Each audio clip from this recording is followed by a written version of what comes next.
Assalamualaikum dan selamat datang ke channel saya. Ramai yang minta saya recommend controller apa yang terbaik di bawah tanda harga 70 ke 80 ringgit. Dan kebiasaannya saya akan tanya game apa yang dia orang suka main. Kalau dia orang suka game seperti FPS game ataupun third person shooter game, saya akan recommend wired controller lah. Sebab wired controller ni dari segi latency dia jauh lebih baik lah daripada wireless controller untuk tanda harga bawah RM100 lah. Tapi sayangnya kebanyakan wired controller di bawah RM100, dia punya build quality dengan dia punya performance analog stick dia tu memang teruk gila lah. Kalau setakat dia tak bagi macam feature seperti turbo button, mapping button apa semua yang segala yang ada dekat premium punya controller, saya tak kisah lagi. Tapi kalau analog stick dia ada masalah seperti dead zone, habis tu pergerakan dia pun tak konsisten, memang saya pun takkan guna controller macam tu. Minggu lepas Mechanic ada contact saya, dia orang nak hantar dia orang punya wired budget controller terbaru dia orang, model G3S, dan produk dia dah sampai dengan saya dan saya dah lenjan selama 3 hari lah controller ni. Apa yang best tentang controller ni? Mechanic masih mengekalkan tanda harga bajet lah, tak melebihi RM80. Tapi Mechanic sumbat semua feature-feature premium kat dalam controller ni, dan performance analog stick dia tu setanding dengan controller premium yang berharga RM200. Tanpa belengah lagi, jom kita start. Even when you feel low, you can still go. Even when you feel slow, you can still go. Even when there's no hope, you can still go. I never answer to no, man, I still go. Go, go, go, go.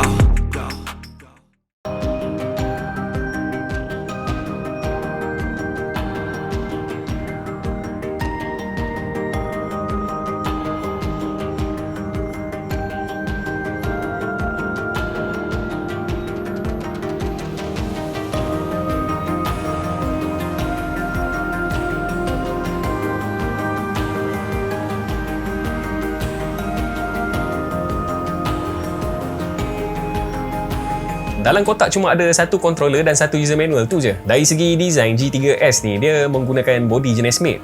Dan tekstur matte body dia kalau kita tengok nampak biasa je, tapi kalau kita pegang dia terasa kasar sikit daripada kebanyakan body jenis matte. Bahagian depan kita akan nampak bahagian button dia ni, dia macam ke depan sikit. Kalau kita tengok daripada sisi, kita akan nampak dia punya design kat tepi dia yang mana dia bagi nama gradient triangle pattern. Di bahagian grid kat belakang, kalau kita tengok lebih dekat, kita akan nampak dia punya laser dot, bertujuan untuk bagi cengkaman yang lebih selesa lah, tak licin. Dia punya layout button berbeza dengan mana-mana PC controller lah, yang mana dia menggunakan layout button seperti Sony PlayStation. Kedua-dua analog stick dia berada di bawah. Analog stick dia kecil ya, di atas macam ada tenggelam sikit dan dia ada tekstur kasar dekat keliling dia. Bila saya buat test accurate, memang dia tak ada dead zone.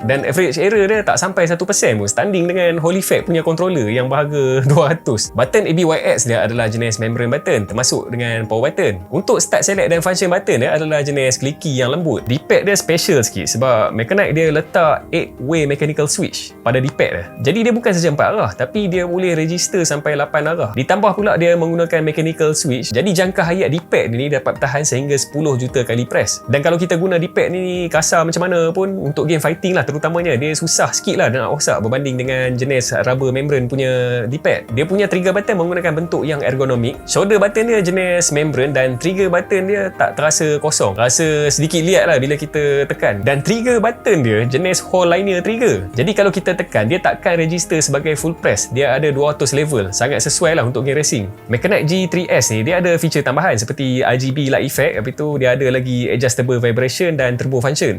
Okey, untuk lampu RGB dia ada 7 pilihan warna, dan cara kita nak tukarkan warna dia, kita hold FN button dan kita tekan di pad sebelah kanan.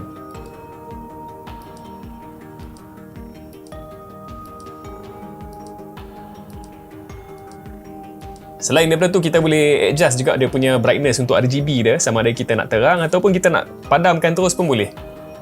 Cara dia, kita hold FN button dan kita tekan di pad kiri.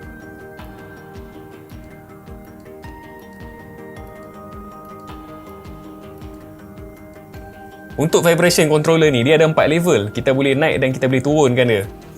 Cara dia, kita hold FN button dan kita tekan atas untuk kita naikkan vibration dia. Untuk turunkan vibration dia, kita tekan bawah. Kita tekan sebanyak 4 kali, dia akan matikan terus vibration. Okey, kita akan test pada vibration yang paling kuat sekali.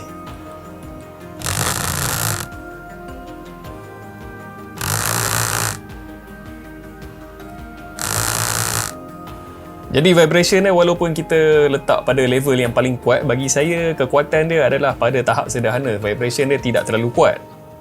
Dalam channel saya tak pernah lagi review wired controller yang bawah tanda harga RM100. Even kat luar daripada YouTube pun, saya jarang recommend orang wired controller yang bawah RM100. Atas beberapa faktor lah. Yang pertama sekali, sebab build quality untuk wired controller bawah RM100 ni memang hambar gila lah. Yang kedua, dia tak ada feature-feature yang menarik lah dekat controller dia. Habis tu dengan dia punya analog stick dia pun memang sangat teruk lah. Dia ada banyak masalah dead zone, kadang-kadang drift stick, benda-benda yang biasa lah. Tapi mindset saya sedikit berubah lah lepas Mechanite hantar kepada saya G3S ni. Yang mana build quality dia memang solid, finishing dia pun memang kemas lah. Setiap penjuru tak ada macam bekas acuan ke apa ke, walaupun dia ni controller bajet. Lepas tu dia guna whole linear trigger. D-pad dia adalah memang benda paling selesa lah untuk kita guna. Secara peribadinya, D-pad dia adalah antara benda yang paling saya suka lah tentang controller ni untuk main game fighting, sebab sangat mudah untuk kita buat pukulan. Kalau kita tekan D-pad dia secara kasar macam mana pun memang agak susah sikit lah nak rosak, sebab D-pad dia punya layer dalam bukan jenis rubber membrane. Lepas tu kita boleh adjust dia punya lampu RGB, kita boleh adjust dia punya vibration, kita boleh set turbo function.